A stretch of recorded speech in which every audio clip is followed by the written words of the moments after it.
Good morning, everyone. I hope everybody's having a great Thursday. Just a few more days till Christmas, so hustle bustle, huh?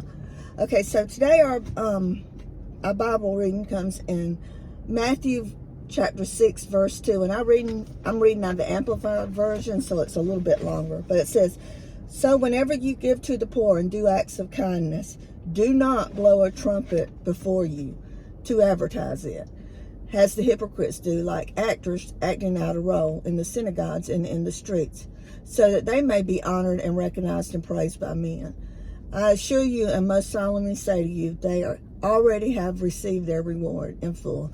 And that's such a good verse when you really think about it. So when somebody does something for somebody, or we do something for somebody, and then we want to be praised for it, then we're not going to receive our true gift from the Lord, because the Lord wants us to give out of the goodness of our heart, and not because other people are watching or we want attention brought to us. And I think, this morning I went through Hardee's to get my biscuit, and when I got up there to pay, the lady said, "The lady in front of you pay." And I just, that's happened before, and I thought that was great.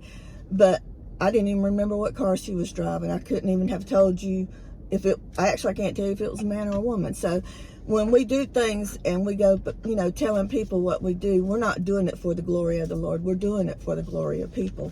So I'm going to read this life point.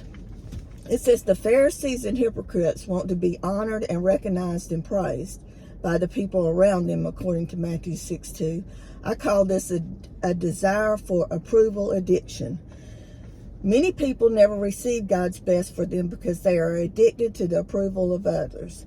Even if they know God's will for them, they will not walk in it because they are afraid of what their friends may say. And that's a good paragraph, because that paragraph makes me think of children or teenagers, and how sometimes they'll do things they really don't want to do for the approval of their peers.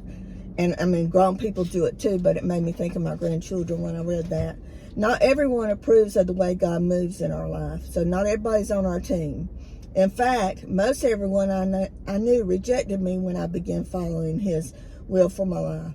It was hard to stand alone against so much disapproval. But during that time, I learned that other people's opinion do not really matter. It is what God thinks that is important. And it's so great when you can get to a point in your life where you don't worry about what other people think about you. I often say I don't have to worry about anybody but me. So I don't have to worry about answering for anybody but myself. But sometimes, when people are disapproving of you or call you out because you're a Christian, say, "Oh, I'm sorry I said that, she's a Christian," it makes you feel bad. Just, I'm not ashamed of being a Christian, but I'm still a person, so I don't have to be called out as a Christian, I guess.